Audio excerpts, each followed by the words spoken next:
Hey guys, welcome back to Raven and Godross Tarantulas. In this video, we are going to be doing something a little different than feeding. In this video, we're actually going to be talking about the care of the Brachypelma hamorii, or the Mexican red knee. Thanks to our subscriber Earth's Geomancer who suggested the video. We really appreciate it.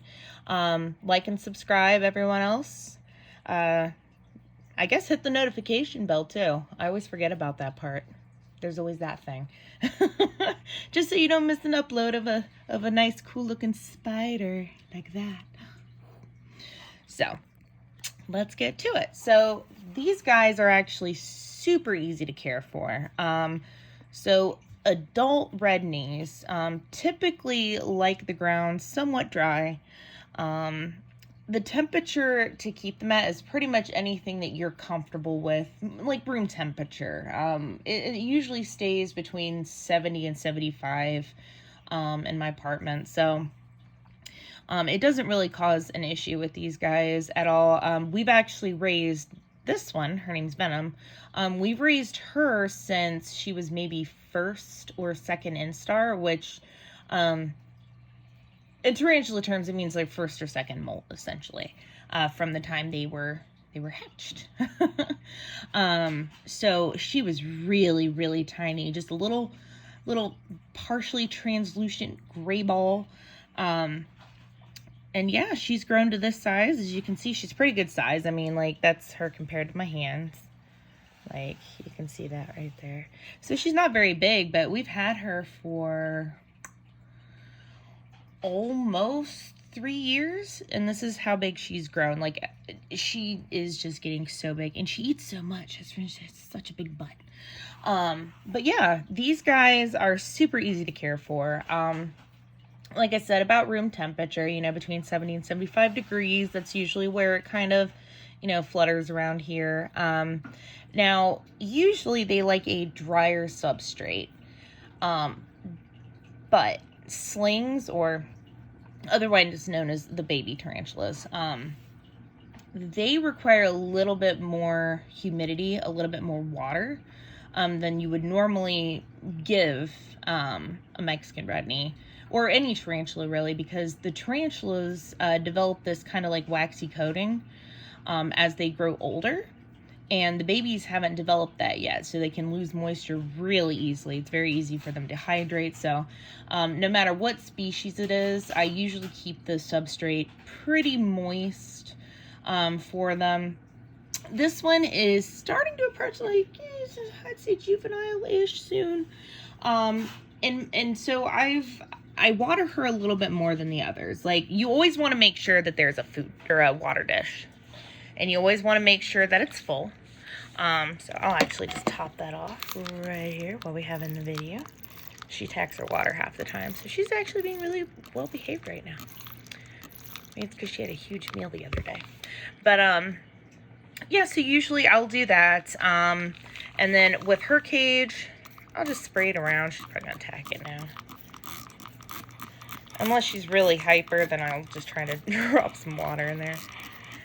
But I'll give her a little bit of moisture every few days or so. Ooh, yeah, I knew it. I knew you were going to come for the water. I knew it. But yeah, I'll just give her a few, you know, good squirts in there. Nothing, you know, too heavy, because she's also getting older, so I don't keep it as moist as I used to. With most of my tarantulas, if you can't really see it on camera, maybe from the side. Let's see. Sorry, I don't want to scare you. Sorry, buddy. Sorry. You can't really tell on camera, but usually, you'll see most of my enclosures will have some moisture down here, and it's kind of like a gradient. Like, it'll be drier up here, and it slowly gets moister and moister. I do that for almost all my tarantulas, though, because I like to give them options, you know. Some like it a little more dry, some like it a little bit more wet, and that gradient allows them to kind of dig to get where they need to be. So, digging. That is a term, well, I mean, that's just a regular term, but terrestrial tarantulas, you have two types. You've got terrestrial and arboreal. Terrestrial tarantulas typically will burrow in the dirt. That's, they're all on the ground. You want to give them, a nice, good chunk of substrate. Like, it's a little more than half of this enclosure that's substrate. Now, hers actually is a little bit less than some of my others, but that's because she never digs. I don't know why. Almost all of my other ones love to dig. They're little architects. It's awesome. Little engineers all over the place. And this one just chills outside. She did have a starter burrow in here, which she covered up, as you can see. Can't even tell where it was. It was over in this corner when I first put her in this enclosure. And then for a hide, I was like, maybe, maybe she wants something more open. So I put this log in here that she is partially filled and also doesn't use. So that's another thing. I usually try to do a starter burrow or give them a nice little hide.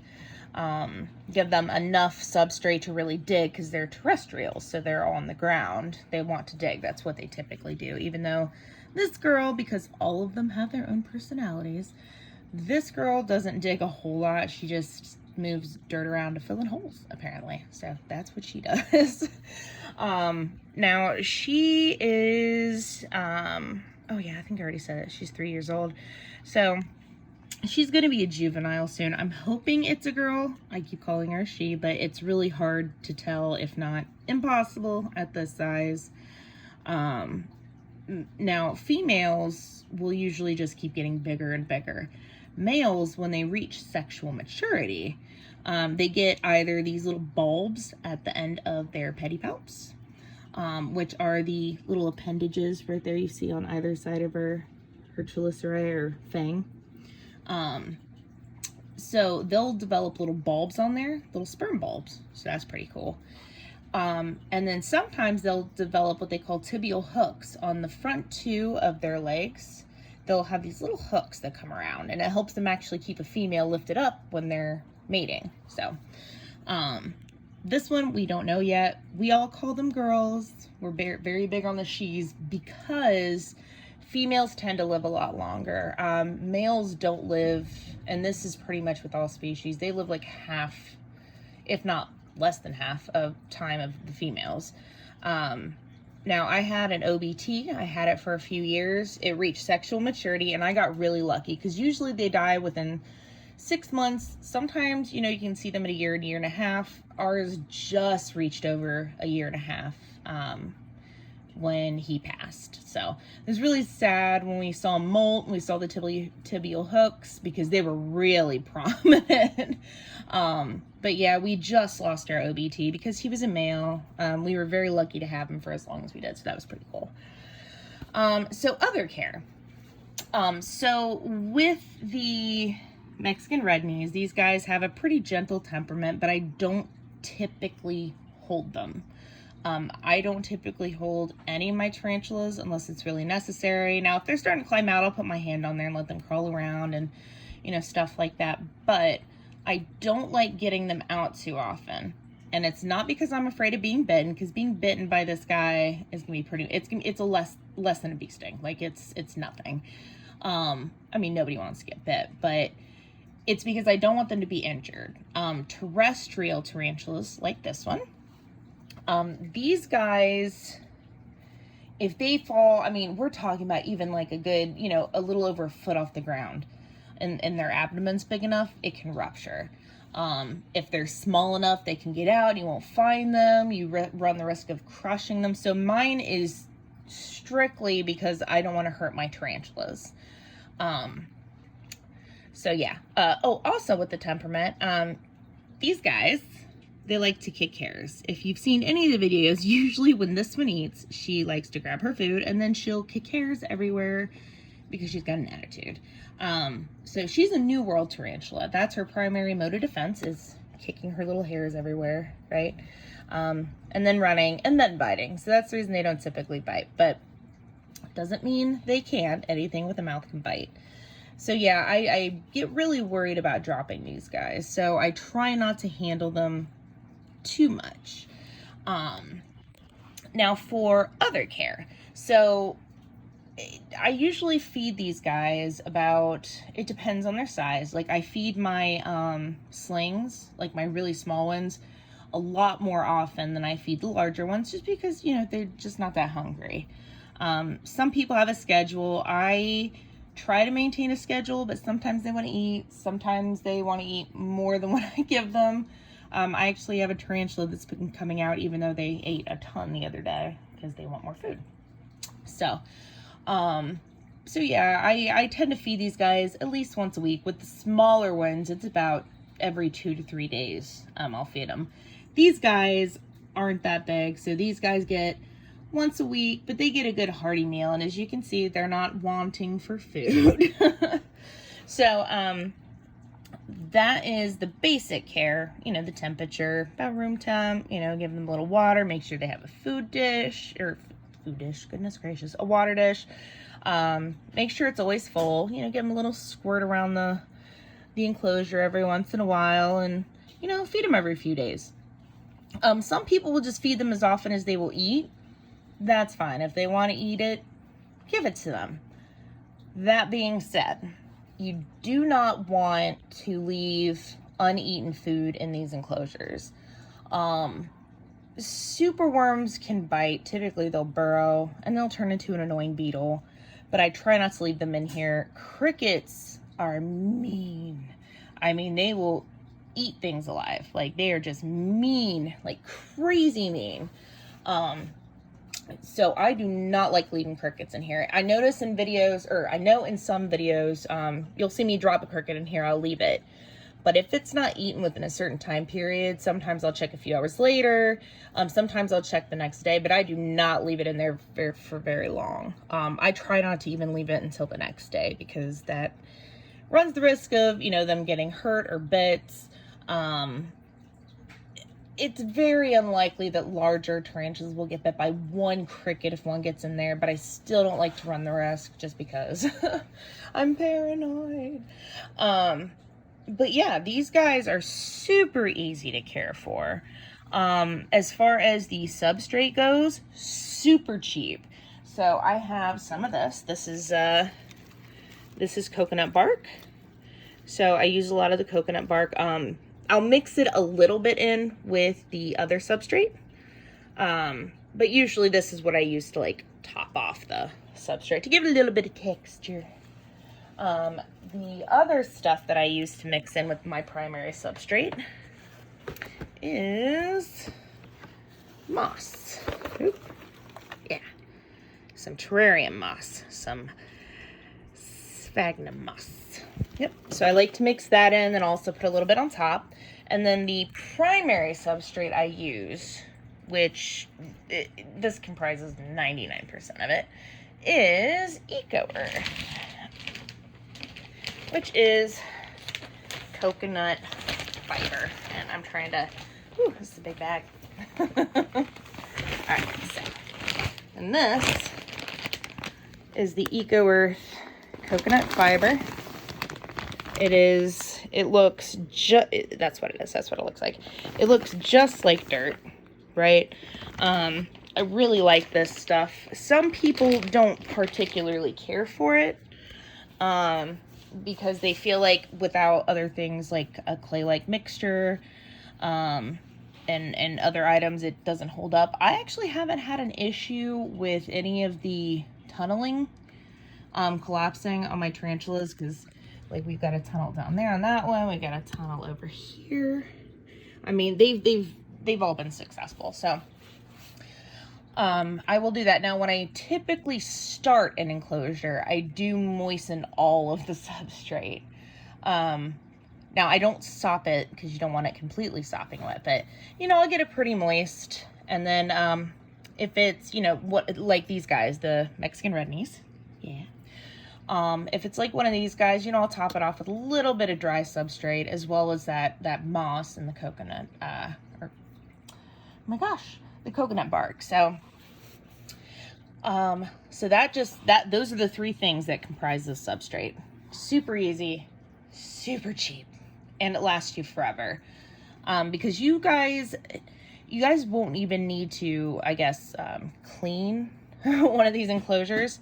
The only time I even rehouse these guys is if I have a mold problem, which I actually have only ever had twice. Once was like a year ago with one enclosure, and then the other one was actually recently, same type of enclosure, because it's my Costa Rican zebra. They require a little bit more humidity. I might do a care video on that one in the future, actually. So that one risks developing mold. I actually haven't had any mold development in these enclosures with the guys who just need a little bit less humidity. These little white dots that you see around, that's not mold, that's poop. Little speckles of poop. But yeah, these guys are super easy to care for, super affordable.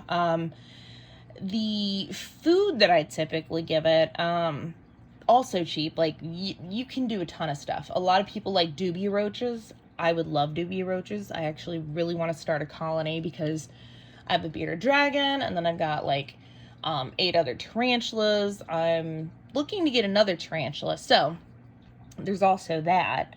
But yeah, it's these guys are super cool, super easy to care for, super docile.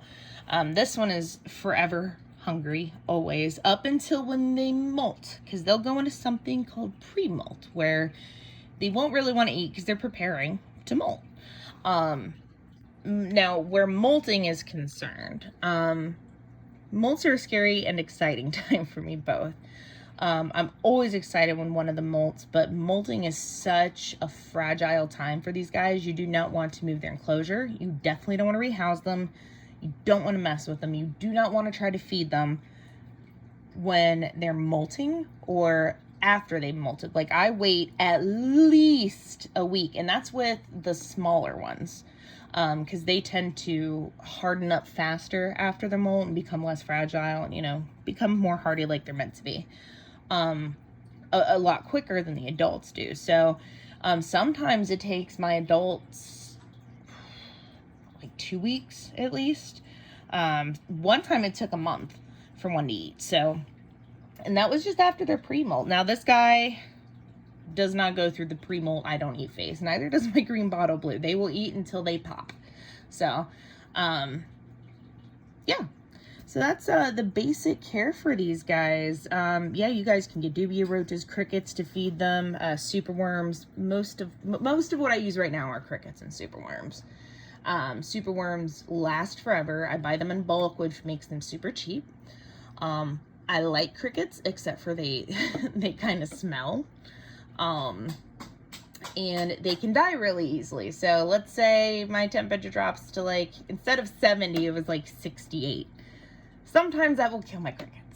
Like, if it gets too chilly in here, it's ridiculous. So, crickets they die so easy. I don't know why. But my superworms last forever. So yeah, that is the primary breakdown of the care for the red knee, or the Brachypelma hamorii.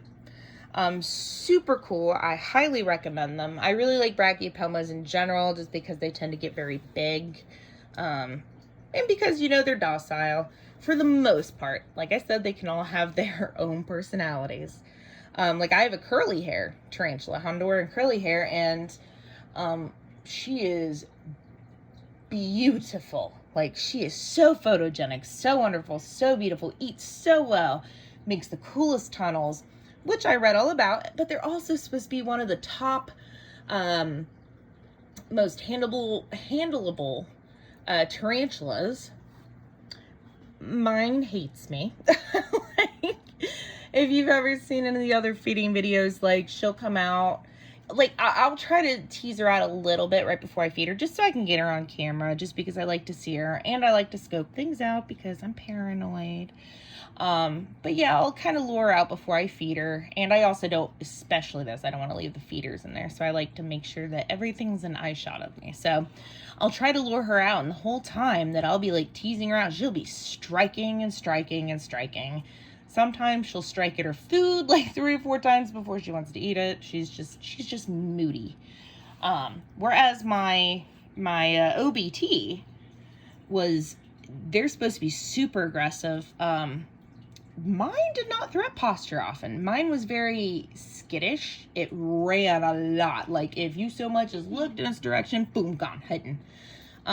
So those are good examples of tarantulas having their own personalities. One's supposed to be really scary and was really just very scared. And then the other one is supposed to be super chill and she is super not. So, yeah, that's basic care for this girl. Which can actually apply to a lot of New World tarantulas in like drier climates. So like the Mexican fire leg, which I also have. That's the Brachypelma hamorii. She's gorgeous. It's almost identical setup as this one, except for she uses her hide and makes tunnels. And she doesn't kick hairs at me when I feed her, so there's that. But yeah, the care is very, very similar. Like I said, super cheap, super easy, super cool. So yeah, if you have any questions, if I left anything out, because I know I rambled and went on tangents, and sometimes I lost track of stuff. So if you have any questions, any concerns, anything I left out, feel free to drop a comment below. Make sure to like and subscribe, and tune in soon for a rehousing video for the Costa Rican zebra that I had mentioned earlier that will need a rehouse because we've got mold, which is its own problem with humid enclosures. So, yeah, feel free to drop a comment, like, subscribe, and we will see you in the next one. Bye.